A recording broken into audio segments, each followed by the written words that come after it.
Napakatahimik ang silid tulugan habang inilalapag ko ang malit na puting kahon sa ibabaw ng bedside table. 3 buwan na ang lumipas at sa wakas, hawak ko na ang ebidensyang malit na himalang lumalaki sa loob ko. Ang ultrasound image ang aming panganay. Planong-plano ko na ang lahat. Mamayang gabi, sabay kaming mag-alala ng anniversary namin at isasabay ko ang supresang ito kay Gabriel. Sigurado akong iyak sa tuwa ang asawa ko. Ang tanyag at responsableng obgayne na halos pumatay sa trabaho para lamang maitayo ang aming pribadong klinika. Para sa amin, para sa pamilya namin, ang lahating pagod at sakripisyo ay nagbungga na. Nang sumapit ang hapon, nagmadali akong nagluto ng paborito niyang ulam at dinala ito sa klinika niya. Bitbit ko ang maliit na paper bag na naglalaman ng litrato. Ang tibok ng puso ko ay parang tambol sa sobrang excitement. Pero nang marating ko ang tapat ng pribadong opisina niya sa dulong pasilyo, ang mabibigat na yabag ko ay biglang naging abo. Nakabukas ng bahagya ang pinto. Rinig na rinig ko ang boses ng isang babae mula sa loob. Isang boses na madalas kong marinig sa mga legal consultation ng klinika. Ang boses ng sikat na abogado na si Vivian Salcedo. "You don't need to keep playing the role of the good husband anymore, Gabriel," malambing at may diying wika ni Vivian mula sa loob. Matapos ang kasunduang ito, hinding-hindi na makakapalagsilya. Sa akin na mapupunta ang kontrol sa klinika at sa iyo ang natitirang ari-arian. Parang binuhusan akong yelo mula ulo hanggang paa. Nanigas ang buong katawan ko. Ang gadaliri ko ay naging yelo at ang paperbag na hawak ko ay halos malaglag mula sa nanginginig kong mga kamay. Lumingon ako sa gilid ng pinto at sumilip sa maliit na siwang. Nakatayo si Gabriel, ang asawa ko, at sa tabi niya ay nakatayo si Vivian. At sa ibabaw ng mesa, malapit sa mga medical charts, nakapatong ang isang pamilyar na singsing, ang paborito kong singsing na may malit na diamante, ang singsing na nawala sa kwarto namin nung nakarang linggo. At sa tabi nito, ang isang bagong kontratang partnership na nakapanggalan kay Vivian Salcedo. Naramdaman ko ang pag-init ng mga mata ko, pero pinigilan ko ang sarili ko. Walang luha. Sa sandaling iyon, gumuho ang mundo ko. Pero sabay din niyon ang paguspong ng isang malamig at matalim na katotohanan. Ang babaeng tinulungan ko, ang abogadong pinasalamatan ko pa dahil sa paglaya ni Gabriel sa isang malaking kaso noon, ay ang demonyong sumisira sa pamilya ko. Dahan-dahan kong binuksan ng tuluyan ang pinto. Ang tunog ng pag-iyak sa loob ko ay nilunok ko pabalik sa lalamunan ko. Hinawakan ko ang hawakan ng pinto at bago pa man sila lumingon, kinuha ko ang kontrata sa ibabaw ng mesa. Nanginginig ang mga kamay ko habang hawak ko ang kontrata na kinuha ko sa ibabaw ng mesa. Sa gitnang sakit at gulat, pilit kong pinaral ang katinuan ko. Hindi ako pwedeng magwala rito. Nagdadalang tao ako at higit sa lahat, hindi ko hahayaang ang isang taong katulad ni Vivian ang makalamang sa akin ng walang laban. "Lia, anong ginagawa mo rito?" Biglang bumukas ang pinto ng opisina. Si Gabriel. Galing ito sa consultation room. Nakasuot ang puting lab coat at bahagyang nanlaki ang mga mata nang makita akong nakatayo hawak ang dokumento. Agad namang sumilip si Vivian mula sa likuran niya, may suot na malamig at mapaglarong ng ngiti na parang walang ginagawang masama. "Gabriel, anong ibig sabihin nito?" Tanong ko pilit na pinatatag ang boses ko kahit ang sigmura ko ay parang pinipiga. "Ikaw, inagaw mo ang klinika natin para ibigay kay Vivian. At kayo na pala. Kayo na ang makasama." Lumapit si Gabriel sa akin, nakakunot ang noo at pilit na inaabot ang mga kamay ko para pakalmahin ako. "Lia, baby, please, relax ka lang. Para sa bata ito, you're overreacting. Si Vivian ay kasosyo lang sa negosyo para maprotektahan ang klinika laban sa mga banta sa labas. Hindi totoo ang inisip mo." "Kasosyo?" Malamig kong bulyaw habang iniwas ang mga kamay ko sa kanya. "Gabriel, narinig ko kayo. Narinig ko ang sinabi niya, isinangla mo ang pinagpaguran natin para sa babaeng ito? Matapos ang lahat ng sakripisyo ko para makapagtapos ka. Ganito ang igaganti mo sa akin habang nagdadalang tao ako sa anak mo." Sumingit si Vivian. Lumapit sa tabi ni Gabriel habang naka-cross arms, tila bang siya ang legal na may bahay at ako ang estranggero rito. "Lia, please be professional. Alam mong sa mundong ito, ang mahihina at puro iyak ang napag-iwanan. Gabriel needs someone who can match his status, not someone who just stays at home and waits." Parang pinagsakluban ng langit at lupa ang dibdib ko sa kapalang mukha niya, pero sa halip na sumigaw o manulod, hinarap ko sila ng may taas nyo. Pinunasan ko ang mga luha ko at ngumiti ng mapait. "Ah, professional pala ha." Wika ko habang dahan-dahang binubulsa ang kontrata. "Tingnan natin kung hanggang saan ang tapang mo, Vivian, kapag nalaman ng buong medical board kung paano mo inagaw ang klinika ang asawa ko gamit ang pananakot at maling kontrata." Namutla ng kaunti si Vivian sa sinabi ko, habang si Gabriel naman ay napatulala, halatang hindi inasahan na may laban pa akong natitira. Naiwan akong mag-isa sa tahimik na sala ng bahay namin ng gabing iyon, habang si Gabriel ay kasalukuyang nasa klinika raw para maglinis ng gusali, ayon sa kanyang paliwanag bago umalis. Pero alam ko ang totoo. Nagpulong na naman sila ni Vivian para pag-isipan kung paano ako upuan at palalayasin sa sarili kong buhay. Hindi na ako umiyak. Ang mga luha ko kagabi ay tila naging mga pataking malamig na yelo na nagpatigas sa loob ko. Kailangan kong malaman kung gaano kalalim ang utang na loob o koneksyon sa pagitan nilang dalawa. Kinuha ko ang lumang laptop ni Gabriel na nakatago sa ilalim ng cabinet. Ang laptop na ginagamit niya para sa mga personal na dokumento at hindi sa opisina. Alam ko ang password dahil minsan ko na itong tinulungang i-set up noon. Ilang pindot lang, nabuksan ko ang screen, agad kong ginalugad ang mga folders at nakita ko ang isang folder na may panggalang Legal Defense 2022. Binuksan ko ito at doon tumambat sa akin ang mga dokumento tungkol sa isang malaking kasong maladiagnosis at medical malpractice 5 taon na ang nakarangkas. Isang pasyente ang halos mamatay dahil sa maling pag-opera na ginawa ni Gabriel noong nagsisimula pa lamang kaming lumago. Kung kumalat ang kasong iyon, mawawalan siyang lisensya habang buhay at makukulong. At sino ang nagabogado para itago at i-dismiss ang kasong iyon? Si Vivian Salcedo. Kaya pala sunod-sunuran si Gabriel sa babaeng iyon dahil hawak ni Vivian ang buhay at kamatayan ng karera niya. Si Vivian ang nagligtas sa kanya noon, kayan gayon, pakiramdam ng abogadong iyon ay pag-ari na niya ang buong katawan at kaluluwa ng asawa ko. Habang tinitingnan ko ang mga file, biglang bumukas ang pinto ng bahay. Si Gabriel. Pumasok siya na mukhang pagod, gulo ang buhok, at agad na dumiretso sa salas kung saan ako nakaupo habang hawak ang bukas na laptop. Nanlaki ang mga mata niya nang makita kung ano ang tinitingnan ko. Agad siyang lumapit at marahas na isinara ang laptop. Lia, anong ginagamit mo rito? Sino ang nagbigay sa iyong karapatang kalkalin ng mga personal kong gamit? Galit na sigaw niya, nawala ang tinatawag niyang mabait na asawa na mukha. Hindi ako natakot. Tumayo ako ng dahan-dahan mula sa pagkakaupo, hinawakan ang tiyan ko na naglalaman ng aming anak, at tiningnan siya ng diretso sa mga mata ng walang emosyon. Bakit, Gabriel? Natatakot ka bang mabunyag ang baho mo? Malamig kong tanong sa kanya, na ang tanyag na doktor na si Gabriel Torres ay isa lang palang kriminal na pumatay halos ang pasyente, at si Vivian ang nagtagong bangkay mo sa ilalim ng batas. Namutla si Gabriel, nanginginig ang mga labi habang dahan-dahang umatras palayo sa akin. Nawala nung kulay ang muka ni Gabriel. Ang galit sa kanyang mga mata kanina ay biglang napalitan ng matinding takot at pag-iingat. Dahan-dahan siyang lumapit sa akin, pilit na pinapakalma ang kanyang boses at inabot ang mga kamay ko, pero iniwas ko ito agad. Lia, please makinig ka sa akin. Pakiusap ni Gabriel. Nangginginig ang boses habang pinagpapawisan siyang malamig. Hindi ganun ang kwento. Aksidente ang lahat ngayon. Bata pa ako noon. Nagsisimula pa lang ako at natakot ako. Kung nakulong ako noon, wala sana tayong gayon. Wala sana tayong klinika, wala tayong magandang buhay. Kaya pala kailangan mong ibenta ang kaluluwa mo kay Vivian. Malamig kong sagot, nakatingin ng diretso sa mga mata niya. Dahil utang na loob mo sa kanya ang buhay at lisensya mo? Gabriel, hindi kita nakilala. Ang akala ko ikaw ang pinakamabuting tao sa mundo, yun pala, isa ka lamang duwag na nagtatago sa likod ng puting lab coat mo. Hindi mo naintindihan? Sigaw niya. Hindi na napigilan ang sarili at hinampas ang mesa sa tabi niya. Si Vivian. Hindi mo kalaban si Vivian, Lia.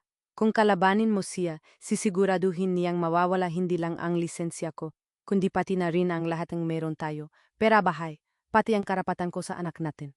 Nanlamig ang buong sistema ko sa narinig ko. Kaya pala ganun na lamang kalakas ang loob ni Vivian na pumasok sa buhay namin at angkinin ang klinika. Dahil alam niyang hawak nila ang leg ng asawa ko sa tulong ng kasong iyon. At ng gayon, ginagamit pa nila ang anak ko para panakot sa akin. Binabantan mo ba ako, Gabriel? Tanong ko, ang boses ko ay mababa pero may din sa bawat salita. Gamit ang anak natin, hindi ko sinasabing ganyon. Nautal niyang bawi, nang makita ang talimang titik ko. Ang sinasabi ko lang, sumunod na lang tayo. Pirmahan mo ang mga ibibigay ni Vivian na kasunduan bukas. Mag-divorce na tayo ng tahimik at bibigyan kitang sustento para sa bata. Ganun na lang, para walang masaktan. Divorce, tahimik, gusto niya akong itapon na parang basahan matapos akong magsakripisyo para sa karera niya. Hinarap ko siya ng may nagiting mapait. Gusto mo palang matapos ng tahimik, Gabriel. Pasensya na pero mukhang magiging maingay ang laban na ito. Bago pa siya makasagot, tumalikod ako at naglakad patungo sa kwarto. Iniwan siyang nakatulala at namumutla sa gitna ng salas. Kinabukasan habang abala si Gabriel sa pag-ayos ng mga dokumento sa klinika para sa emergency meeting na pinlano niya kasama si Vivian, nagpasya akong kumilos. Hindi na ako asa sa mga pananakot nila. Kung gusto nilang maglaro sa hukuman, ihahanda ko ang pinakamatalim na sandata laban sa kanila. Nagpunta ako sa opisina ng isang respetadong medical malpractice lawyer na kilala sa buong siyudad, si Ati Dante Ramirez. Matagal ko nang narinig ang pangalan niya mula sa mga kwento ni tatay nung nabubuhay pa ito. Siya ang bangunggot ng mga doktor na nagtatagong kapabayaan. Nang makapasok ako sa kanyang opisina, agad akong naupo at inilatag sa ibabawang mesa ang mga kopyang lumang kaso ni Gabriel na nakuha ko mula sa laptop, pati na rin ang mga bagong bank statements ng klinika na nagpapakita ng illegal na paglilipat ng pondo kay Vivian. Maingat na binasa ni Ati Ramirez ang mga dokumento habang seryosong nakakunot ang ilang sandali pa, ibinaba niya ang mga papel at tumingin sa akin ng may paghanga. Ginang Torres malakas ang ebidensyang ito, seryosong wika ni Ati Ramirez. Ang kasong tinago ni Gabriel 5 taon na ang nakarangkas ay maring buksan muli dahil sa bagong tuklas na fraud at concealment of evidence. At kung mapatunayan natin na ginamit niya ang pondong klinika para pambayad o pampalakas ang relasyon sa abogadong nagtagong kaso, si Vivian Salcedo, mababaliwala ang anumang hiling nilang hatin ang ari-arian sa korte. Nakahingar ako ng maluwag, pero may isa pang bagay na bumabagabag sa isip ko. Paano po ang anak ko, attorney? Natatakot ako na baka gamitin nila ang impluensya nila para agawin sa akin ang karapatan ko bilang ina. Nung gumiti ng bahagya si Ati Ramirez, nagbibigay sa akin ng katiyakan, huwag kang magalala, Ginang Torres. Ang batas ay pabor sa isang ina na pinoprotektahan ng kanyang pamilya laban sa isang amang may tinatagong kriminal na rekord at naglaluste ang kabuhayan ng pamilya para sa ibang babae. Ang kailangan lang natin ay ang tamang timing. Habang nag-usap kami, hindi ko alam na sa kabilang panig ng bayan, sa mismong opisina ni Gabriel, ay nagsisimula na ring gumuho ang kanilang alyansa. Si Andreu Ramos, ang kasosyo sa negosyo ni Gabriel, ay nakipagkita kay Vivian para singgilin ito sa mga ipinanggako nitong pwesto at kapangyarihan sa klinika. Ngunit nakita ni Vivian na unti-unting lumulubog ang barko ni na Gabriel at Andreu dahil sa mga kilos ko. Kaya pinili niyang ilaglag si Andreu para masalo ang sarili. Ang mga lobo ay nagsisimula ng makagatkatan sa isa at isa at ang kailangan ko na lang gawin ay panurin silang makaubusan ng lakas bago ko sila tuluyang durugin. Ang hapon ay dumaan na may dalang mabigat na tensyon sa lubing aming tahanan. Pag-uwi ni Gabriel mula sa klinika, agad siyang dumiretso sa kwarto namin. Bakas sa mukha niya ang matinding pagod at frustration. Inihagis niya ang kanyang stethoscope sa ibabawang kama at hinilot ang kanyang sentido. Nasaan ang mga pirma para sa asset transfer? Punggad na tanong niya habang matalim akong tinititigan habang naghahanda akong gatas sa kusina. Sabi ni Vivian, kailangan na raw nating ay file ang legal separation at property division bukas na bukas din. Huwag mo nang pahirapan ang sarili mo, Lia. Wala kang laban sa mga dokumentong hawak namin. Hindi ako agad lumingon. Hinayan ko munang uminit ang tubig sa kaldero bago ako dahan-dahang humarap sa kanya, hawak ang basong gatas na may kalmadong ekspresyon. Bakit nagmamadali si Vivian, Gabriel? Tanong ko, sadyang idinin ang panggalan ng kanyang kabit? Dahil ba natatakot siyang baka bago pa man niya makuha ang klinika, masira muna ang panggalan ninyong dalawa? O dahil alam niyang unti-unti nang lumilitaw ang mga dokumentong itinatago ninyo sa ilalim ng sahig? Nanigas si Gabriel sa kinatatayuan niya. Ang mga mata niya ay nagalinlangan, naghahanap ang bakas ng takot o pag-iyak sa mukha ko. Ngunit wala siyang nakita kundi ang isang babaeng handang makipagtunggalian hanggang sa huli. Anong sinasabi mo na naman? Nautal niyang tanong, pilit na pinatitigas ang boses. Wala kang ebidensya laban sa amin? Si Vivian ay isang respetadong abogado. Isang abogado na nagtagong medical malpractice at negligence ang asawa ko 5 taon na ang nakarangkas. Putol ko sa sasabihin niya, sabay lapiting ilang hakbang sa kanya habang hawak ang tiyan ko. Isang kaso na pwedeng magpabagsak sa lisensya mo ng permanente at maglagay sa inyong dalawa sa kulungan dahil sa obstruction of justice at fraud. Gusto mo bang ipakita ko sa iyo ang kopya na hawak kong gayon? Bumagsak ang panga ni Gabriel. Ang kulay sa mukha niya ay tuluyang naglaho, napalitan ng puting papel. Hindi niya akalay na ang asawang tinrato niya na parang mangmang at sunuran ay may kakayahang kalkalin ang pinakamadilim niyang sikreto. Paano mo nalaman yan? Bulong niya, nangginginig ang mga daliri habang napatras palayo sa akin. Marami pa akong alam, Gabriel. Wika ko nang may malamig ng ngiti. At sa araw ng paghaharap natin sa korte, sisiguraduhin kong hindi lang ang panggalan mo ang lulubog, kundi pati na rin ang karera ng abogadong pinagmamalaki mo. Habang dahan-dahang lumulubog ang araw, ang tensyon sa pagitan naming dalawa ni Gabriel sa bahay ay parang isang kableng kuryente na malapit ng mapatit. Ngunit sa kabilang banda, sa kampong mga taksil, ang kable na iyon ay tuluyan nang naputol. Sa isang pribadong silid ng isang mamahaling restaurant sa siyudad, nagpulong sina Vivian at Andrew Ramos, ang kasosyo sa negosyo ni Gabriel na siyang orihinal na nagpakilala kay Vivian noon. Ngunit ang pagpupulong na iyon ay hindi para magdiwang, kundi para magturuan ng sisi. Anong ibig sabihin nito, Andrew? Galit na bulyaw ni Vivian habang ibinabagsak ang isang kopyang bank statement sa ibabaw ng mesa. Sinabi mo sa akin na madaling kontrolin si Gabriel at ang klinika ay malinis. Bakit ngayon ay lumalabas na may nakatagong malaking pautang at ang asawa niyang Celia ay may hawak na kopyang lumang malpractice case? Si Andrew naman ay ngumisinang may halong pagalipusta, uminom muna ng alak bago tumingin ng diretso sa mga mata ng abogado. Oh please Vivian, huwag kang magmalinis dito. Akala mo ba hindi ko alam ang magalaw mo? Pinormahan mo si Gabriel hindi lang para tulungan siya kundi para mangkin ang kalahating klinika at palayasin si Lia. Nagkamali ka lang kung binangga dahil ang akala mo sa asawa niya ay mangmang.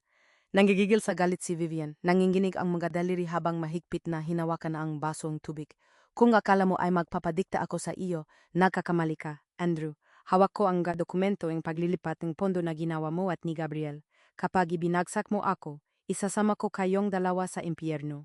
Subukan mo, pagbabanta ni Andrew habang tumatayo mula sa pagkakaupo. Tingnan natin kung sino ang mas unahin ng Bar Association at ang korte. Nag-walk out si Andreo, iniwan si Vivian na nanginginig sa galit sa lubing silid. Hindi alam ang dalawang trader na ito. Ang bawat salita ng kanilang pagtatalo at pag-away ay tahimik na nire-record ng isang pribadong investigador na inupahan ko. Nakatayo ako noon sa kabilang kanto ng restaurant. Nakasuot ang simpleng coat habang hawak ang aking cellphone kung saan nakalimbag ang live audio feed ng kanilang pag-away. Pinanood ko si Andrew na lumabas na galit at ilang sandali pa ay si Vivian na lumabas na namumula ang mukha sa inis. Nagsisimula na silang magkagat-katan. Ang mga lobo ay nag-aagawan na sa kanilang nasisirang huli.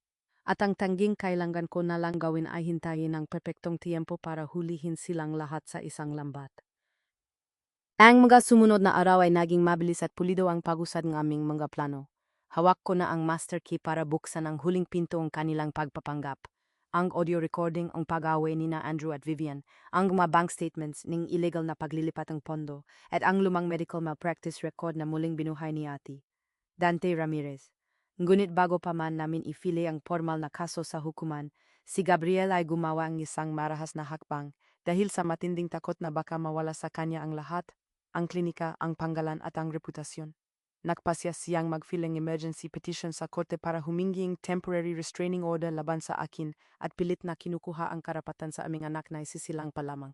Isang umaga, habang nag-ayos akong magagamit sa kwarto, dumating ang mga court bailiff kasama ang isang kopyang petition. Ilang sandali pa, bumukas ng malakas ang pintong bahay at pumasok si Gabriel, hiningal, galit, at tila ba nawalan na ng katinuan. Ibinigay ko na sa korte ang lahat, Lia. Sigaw ni Gabriel habang dinuduro ako.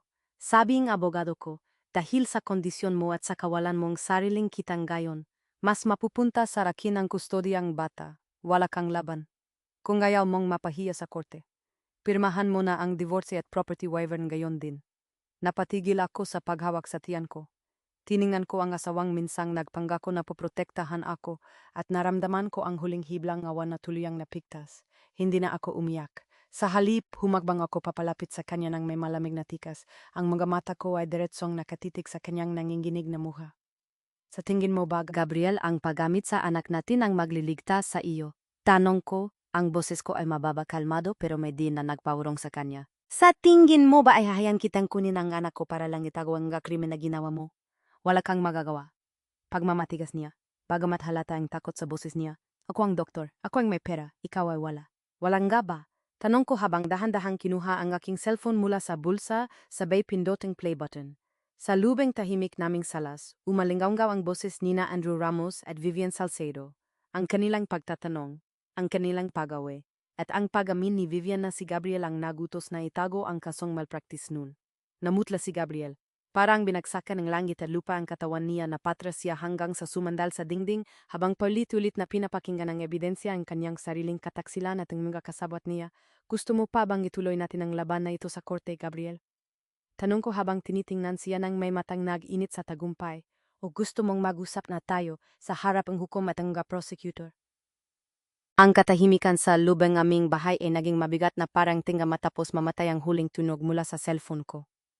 Ang boses nina Andrew at Vivian ay patuloy na nagiwan ng etyo sa bawat sulok ng salas. Nakaawang ang labi ni Gabriel, nanginginig ang buong katawan habang nakatingin sa akin na parang nakakita siyang multo. Nawala ang tapang sa kanyang mga mata. Ang natira na lang ay ang kawalan ng pag-asa ng isang tawang nahuli sa akto. Lia, saan mo nakuha yan? Bulong niya, basag ang boses at halos hindi marinig. Ay delete mo yan, pakiusap, Lia. Masisira ang buong buhay ko kapag nakarating yan sa korto sa medical board. Masisira ang panggalan ko. Hinakbang ko ang ilang pulgada patungo sa kanya, hindi ko inalis ang tingin ko sa kanyang mga mata. Panggalan mo? Gabriel, nasaan ang panggalan ko noong sinira mo ang pamilya natin?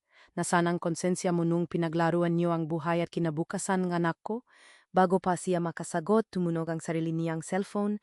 Kinuha niya ito nang nanginginig ang makamay. Si Andrew Ramos ang tumatawag. Nang sagutin niya ito, ang boses ni Andrew mula sa kabilang linya ay galit na galit at sapat para marinig ko. Gabriel, putang gina mo? Ano na namang ginawa mo? Sigaw ni Andrew. Hinigpitan ng mga auditor ang account ng klinika. Nalaman ko na may nagay ng kopyang lumang malpractice kaso ang pondo natin sa prosecutor. Sira na tayo. Binaban ni Gabriel ang tawag ng may malakas na kalabog, ang muka ay kulayabo na. Lumingon siya sa akin, lumuhod sa sahig habang nakakapit sa laylayan ng damit ko. Lia, tulungan mo ako. Pagmamakawan niya, tumutulo ang mga luha sa kanyang mga mata. Ikaw ang asawa ko, diba? Patawarin mo na ako. Tatapusin ko na ang ugnayan kay Vivian. Ibabalik ko sa panggalan mo ang lahat. Huwag mo akong hayang makulong. Tiningnan ko siya ng may matinding awa, hindi dahil sa kanya, kundi dahil sa kawa-awang anyong isang lalaking isinangla ang lahat para sa kasakiman. Dahan-dahan kong inalis ang mga kamay niya sa damit ko at tumayo ng tuwid. Huli na ang lahat, Gabriel. Malamig kong sabi. Ang mga taong pinagkatiwalan mo para sirain ako, sila rin ang magtutulak sa iyo sa hukay. Kinabukasan isinampa na ni Ate Dante Ramirez ang formal na kaso sa hukuman. Hindi lang para sa legal separation at child support, kundi pati na rin ang criminal charges para sa fraud, medical malpractice cover-up at illegal asset transfer laban kay Gabriel Torres, Andrew Ramos, Vivian Salcedo. Ang imperyo na binuo nila sa ibabaw ng kasinunggalingan ay tuluyan ng gumuho. Ang arawang pagdinig sa korte ay dumating na may dalang malamig na simoying hangin. Ang courtroom ay siksikan sa mga mamamahayag at mga opisyal ng medical na board na nausisa sa malaking iskandalo na yumanig sa kilalang pribadong klinika. Sa defense table, makakatabi sina Gabriel, Andrew Ramos at Vivian Salcedo. Nawala na ang dating gamayabang at mapagmalaking mukha nila. Si Gabriel ay mukhang tumanda ng 10 taon, hukot ang balikat at puyat ang mata. Si Andrew naman ay masama ang tingin kay Vivian, habang si Vivian ay pilit pa ring nagpapakalat ng kumpiyansa sa kabila ang nanginginig niyang mga daliri. Pumasok ako sa courtroom suot ang isang simpleng itim na blazer, dala ang tiwala at ang proteksyon ng aking magiging anak sa aking sinapupunan. Tumabi sa akin si Ate Dante Ramirez, habang sa galeri naman ay nakatingin ang aking inang si Teresa, na may luha sa mga mata pero bakas ang pagmamalaki. Ang hukuman ay handa ng dinggin ang kasong People of the Philippines versus Gabriel Torres, Andrew Ramos, and Vivian Salcedo, kaugnay sa kasong medical malpractice cover-up, fraud, and illegal asset transfer. Wika ang judge habang hinaharap ang mga dokumento. Tumindig si Ate Ramirez at sinimulan ang paglalahad.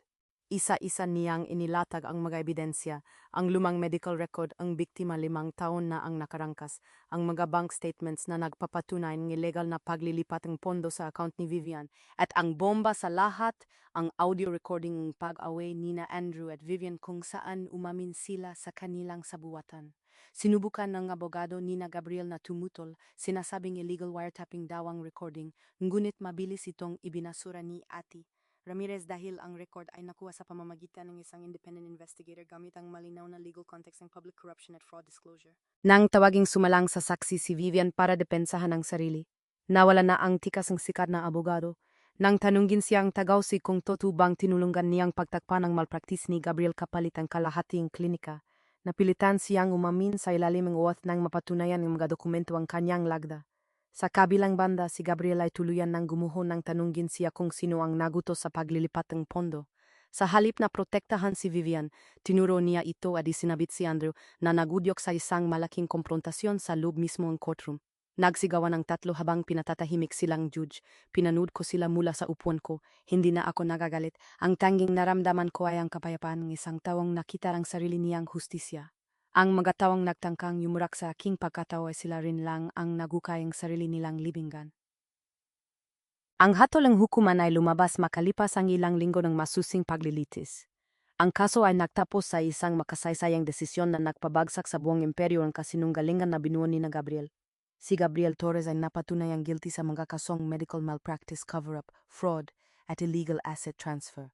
Ang kanyang lisensya bilang doktor ay binawi ng Permanenteng Medical Board at sinintensyahan siyang pagkakakulong.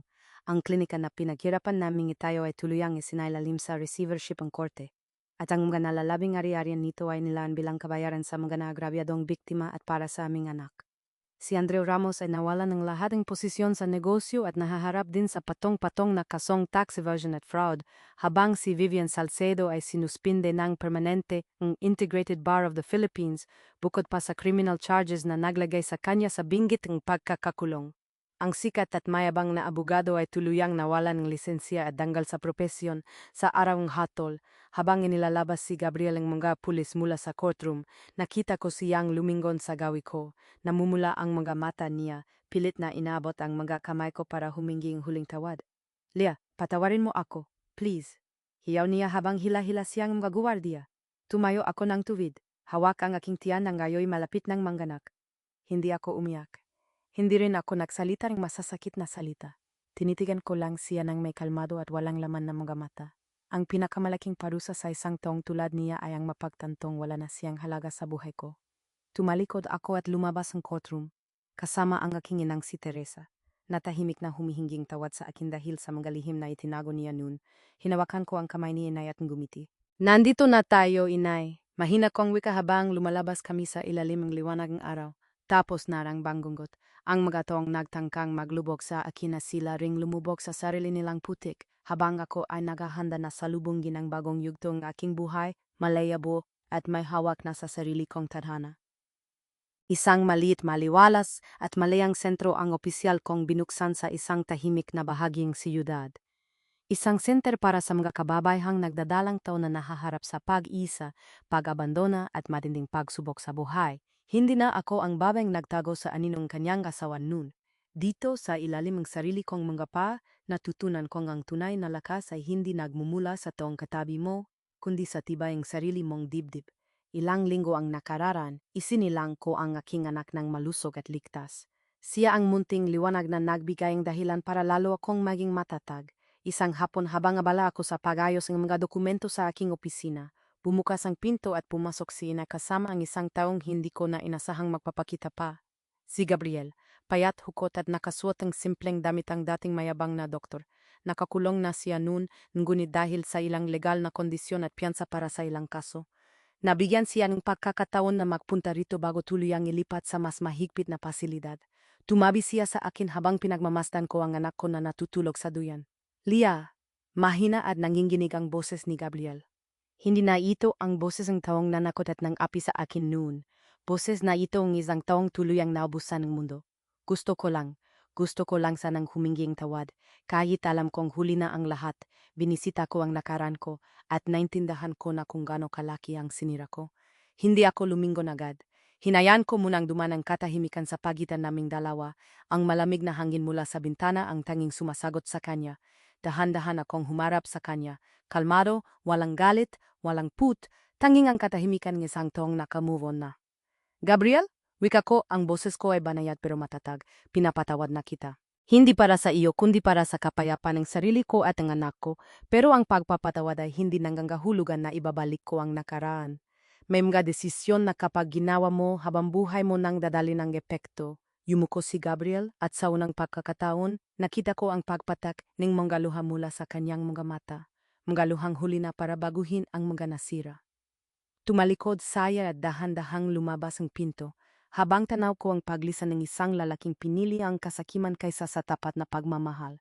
Hinarap ko ang duyan ng aking anak, hinaplos ang malambot nitong pisngi, at ngumiti sa liwanag ng araw na pumapasok sa bintana.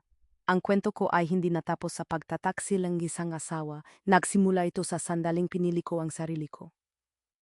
Nga mahal kong tagapakinig, Narito na tayo sa dulong ating kwento, sa sandaling ang sugat ng kahapon ay dahan-dahan nang napapalitan ng liwanag ng isang bagong umaga. Saksi tayo kung paano duman sa matinding pagsubok si Leah, kung paano siya nadurog sa sandaling nalaman niyang ang taong pinagalayan niyang buong buhay ay siya ring nagtulak sa kanya sa binggit ng kawalan. Madalas nating isipin na ang pinakamasakit na bahaging pagtataksil ay ang pagkawalang tong mahal natin, pero sa totoong buhay, ang pinakamabigat na laban ay ang pagbawi sa sarili nating tinig, sa sarili nating danggal na minsan nating isinuko para lang mapanatili ang isang sirang tahanan. Huwag nating kalimutan na ang pag-ibig ay hindi kailanman nasusukat sa kung gaano kalaki ang kaya mong tisin, kundi sa kung paano mo pinipiling mahalin ang iyong sarili kapag ang mundo ay pilit kang binabaluktot.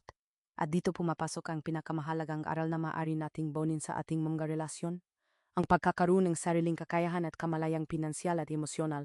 Sa kwento ni Leah, natutunan natin na ang pagpapakumbaba at pagiging sunod-sunuran sanggalan ng pagmamahal ay hindi kabanalan kung ito ay nagiging dayan para yurakan ang iyong pagkatao. Huwag na huwag nating hahayang ang ating mundo ay umikot lamang sa isang tao hanggang sa mawala na ng sarili natin. Ang pag-ingat ng sariling paninindigan at pagkakaroon ng sariling boses ay hindi kasalanan. Ito ang unang depensa ng isang babae laban sa mundo. Nasaan kaya kayo ng gayon habang pinakikinggan ang kwentong ito? Kayo ba ay nagdatrabaho sa opisina, nagpapahinga sa bahay, o kaya ay naglalakbay pauwi? Ano ang aral ang pinakanawan sa inyo sa paglalakbay ni Leah? Kung sakaling naranasan ninyo ring magsimula mula sa wala o kaya ay muling bumangon mula sa guhong ng isang relasyon, huwag kayong matakot na ibahagi ang kwento ninyo rito. Dahil sa mundong ito, hinding-hindi kayo nag-iisa sa inyong laban. Kung nagustuhan ninyo ang kwentong ito, huwag kalimutang i-like, i-share at mag-iwan ng komento sa ibaba para suportahan ang ating channel. Mula sa kaibuturan ng aking puso, hanggat ko ang isang payapa, malaya, masayang buhay para sa inyong lahat, mag-ingat kayo palagi.